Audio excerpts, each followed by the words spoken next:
to introduce, let me start again because the recording just started. I'd like to introduce Anna Laurent.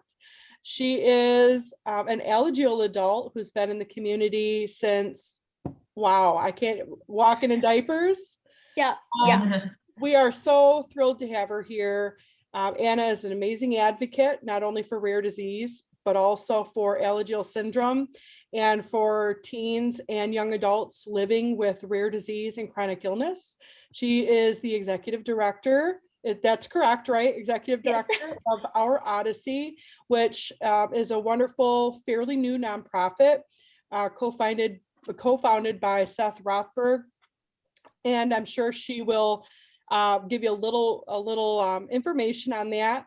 We also, I believe you have also not a lounge, but a booth. Is that correct? I don't think so. I don't think so. No, but they have some information in the virtual backpack. That's right. Okay. Yep. Yeah. And so in the virtual backpack that everyone has, when you go back to the main lobby, along the bottom is a menu, and you'll see a backpack. Everything for, we have preloaded those backpacks with information from almost each session, including some information from our Odyssey, as well as these sessions. The majority of them will be recorded. So if you have any friends that you think could benefit from this particular recording, please, share that with them. And Anna, I'll have you take it away. All right. I'm so excited to be here, everyone. Let me see if technology will work for me. All right. It is. Cool. All right. So I'm just going to jump right in because I want to make sure I leave plenty of time for questions. So thank you so much for the introduction, Roberta. So yes, I'm here representing our Odyssey, but also here as someone with Alagille syndrome. So this is going to be focused on supporting young adults. I like to make that clear. Even if you have kiddos, though, I think it's really important for you to know about us for once they do reach the age of 18.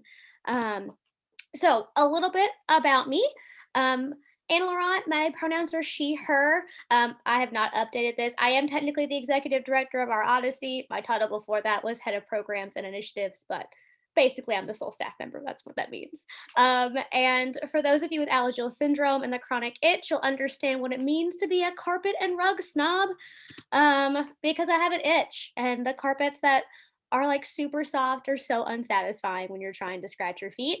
So my friends consider me a carpet and rug snob. So this is a picture of me with the doctor who actually diagnosed me with Alagille syndrome, Dr. Balistreri. He was at Cincinnati Children's. And so I didn't want to come here as someone who's just as our Odyssey. I wanted to make it very clear that I'm also part of this community here with you all. And so my story started out very similar with a good old fun, drawn out diagnosis journey until we found Dr. Balistreri, and that really just changed everything for us. So I'm going to keep going. So our Odyssey, the whole reason our Odyssey was created was it was created by young adults, including myself, who across the rare community who were finding some gaps in services. And so one of the biggest gaps was year-round services. And I'm sure for those of you who have gotten to come to an international symposium for Alagille syndrome before, I like to call it the conference high, right? Of like when you are surrounded by people who just get it, you don't have to explain why your child's itching, you don't have to explain why you have like 25 different kinds of formula, like you don't have to explain any of that. People just get it. And then you have to go back home. And it's really, really hard. And so we found that was also happening with young adults, and young adulthood is so difficult, even if you're healthy, right? It's some of the biggest transition times of a person's life. And so we found that while there was camps and there were events and there were conferences, there was nothing for year-round support. And so that's why our Odyssey was created. So our ultimate goal is just to connect young adults that are in the rare and chronic communities between 18 and 35. And it's really just in the hopes of improving quality of life. So, like Roberta said, we are fairly new. We turned 2 last month, so we're youngins. Um, but our ultimate goal is to really become a national organization that is focused on empowering and connecting and educating young adults experiencing health challenges. So, how do we do that exactly? So, the way that we do that is through our programs. And so, that first one that we started was in person meetups. And we choose the word meetup very thoughtfully because it's not a webinar, it's not like a conference. It's super informal, it's super chill because young adults. And so we don't have like conversation starters. It's literally just bringing young adults together in a space to talk and to connect about whatever, whenever. And so we started off with those. And then COVID-19 started, and obviously we couldn't do in-person meetups. And so last March, we launched our virtual meetups. And these are by far my absolute favorite program that we have. And we actually started having people from around the world start to join. And so it's the same thing as our in-person meetups, but here on Zoom. And so the really cool thing about these meetups that I think is really worth noting is, from one moment we are talking about really funny stories of like a nurse or doctor mispronouncing your rare disease and like the funniest mispronunciation to having to tell a partner about your disease for the first time or navigating healthcare. And so from laughing to crying and everything in between, that's what these meetups really do. And so um, but through that, we found that young adults were also wanting to be able to dive deeper into certain topics. And so, but for some, because it's 18 to 35, right? 18-year-olds are usually not dealing with the same thing as 35-year-olds. And so we launched topic specific meetups last summer. And so those are every month, a different topic every month. And so again, we use the word meetup and not webinar because we really wanted to make sure that young adults got a chance to really connect with speakers. So not because we cover all rare diseases and chronic illnesses, everyone's story is different, as I'm sure you all already know. Even in the same disease, everyone's story is different. And so we wanted to make sure that our young adults got to really connect and kind of break that barrier between speaker and attendee. And so far, we've had topics from navigating your career with rare disease to relationships to navigating college to accessible yoga and things like that. And so those are monthly. I should mention the other meetups in person and our virtual meetups are twice a month. Right now, we're not doing in person meetups because we want to keep things really safe and we're going to wait until we feel like it's very safe to have those. Our last program is a blog spotlight. It's also one of my favorites. So on our website, you will be able to find our blogs, and these are written by any young adult impacted by rare and chronic conditions, whatever experience or part of their story they want to share. And so the reason we really, really love this is because we feel like sometimes young adults are kind of only parts of their story want to be heard. And so we wanted to create a space where young adults could share the raw, the nitty gritty, the heavy, the light, everything in between. And so if you go to our blogs, you'll see young adults talking about things from learning how to do medical injections themselves to navigating relationships and having really awkward conversations to becoming your own advocate at the doctor and everything in between. And so through that, what we also do is we also try to connect young adults to opportunities to share their story. Because we do cover the whole rare community, we have wonderful connections like with the Alagille Syndrome Alliance and with other organizations. And so we want to make sure that we are utilizing those connections to amplify the voice of young adults. And that doesn't mean my voice, that means the ones that we serve. And so any young adult who wants to share their story, who wants to be on a podcast, who wants to maybe start getting on the speaker circuit, we connect them to be able to do those things. And so really kind of also helping the next generation of adult leaders in the space is kind of one of those other things that we really focus on and pride ourselves on doing. Oh, there we go.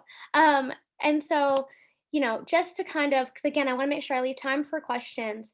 One of the really amazing things that even though our Odyssey is only 2 years old, we've already found out that we're already doing kind of what we set out to do. And so this is one of my absolute favorite quotes that we got from an attendee, that just, it makes me tear up every time. But Noah came and was super, super quiet at our first meetup and didn't really say anything. And it made me really nervous. I was like, I don't know if this is working for people. And then we got this quote in a survey that we sent out. And so I'm going to read it out loud just in case anyone has any kind of accessibility issue. But it says, "This group has really opened my eyes in realizing that I am not alone, but most importantly, that I don't have to be alone in this journey."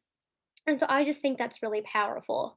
So before I get into questions, I do want to go ahead and show our contact information. So if you want to take a screenshot, take a picture, you can. I included my own email as well, just because I know that I do have Alagille syndrome and I am a young adult. And for anyone who wants to reach out and reach out and ask questions or things like that, I wanted to make sure I provided my own email. We serve young adults, so we're all over social media. So you can follow us on there, and that's kind of the best way to keep up with us. Also on our website, if you are a young adult or you know a young adult who would like to join, you can sign up for our meetups on our website. And with that, I'm going to go to questions and stop sharing my screen. Yeah. Anna, there also is a question that has come in the chat, so there may be a few in there. What age is considered a young adult? Yeah, so for us in particular, we say 18 to 35. That is because some adult conversations do take place because we don't guide the conversations. They can go anywhere. So 18 to 35. We have allowed some 17 to 16-year-olds, but it has to be with parent permission, and like from an email from the parent, because we like to make sure parents are on board with that.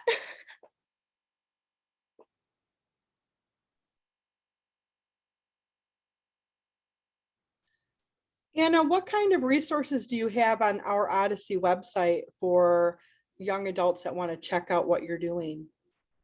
Yeah, so we are actually, that's one of the newest things. I think we're launching next week or the week after, because we don't want to be the expert in everything, because that is not a thing anyone should try to do. And so actually we're going to be having a resource page on our website. So if you are looking for navigating your career, if you're looking for finding a therapist, if you're looking for, I mean, all kinds of things, we are actually going to have a page on our website that has that broken down by topic with a short description of what is there. Because again, we don't need to be the experts. And also something else too is that because we work with organizations like the ALGSA, if we ever have a young adult who has Alagille syndrome and maybe hasn't found you all yet, that's the first thing we're gonna do. I'm like, nope, I know where to send you. You need to go talk to the ALGSA. You need to go talk to Shammy. She's a young adult, and get them connected. But yeah, we're gonna have a whole page on our website dedicated to resources. Awesome. We're so proud of you guys, everything you've done with this wonderful nonprofit. We cheer you guys on. We're so happy at everything you're doing. And I have to tell you personally, what you're doing is extremely meaningful to young adults all over the world. So thank you for everything. Thank you so much. We're gonna at 10:45, so we have 2 more minutes, and then we will jump out of this screen and go back into the auditorium and into our next talk with Dr. Nihal Kufi and Dr. Mohammed El-Manam. Any other questions for Anna? Just to say hi, and you look great. Hi, Shammy. I couldn't resist. I'm sorry. And thank you. And I'm so sorry that I'm not considered young adult, but congratulations on everything that you're doing. Thank you so much. Thank you all. I have a quick question, Anna. Yes. I'm having a problem on my video, so excuse me, but how many diagnoses and organizations do you currently work with outside of Alagille? Oh goodness. Diagnoses, the last time we checked, it was over 130 Wow. different rare and chronic conditions. Organizations, I don't have that number off the top of my head, but I believe we have it on our website. Okay, cool. But if there's ever That's an a lot. organization you want us to connect with, shoot me an email. We're open. We're ready. Okay. And one last thing, our Odyssey put out an awesome annual report. If you get an opportunity, check that out. Anna put that together herself, and it's amazing what they're doing. Thank you, Anna. Thank you so much, everyone. All right, out of this one and into the next one. Bye, guys.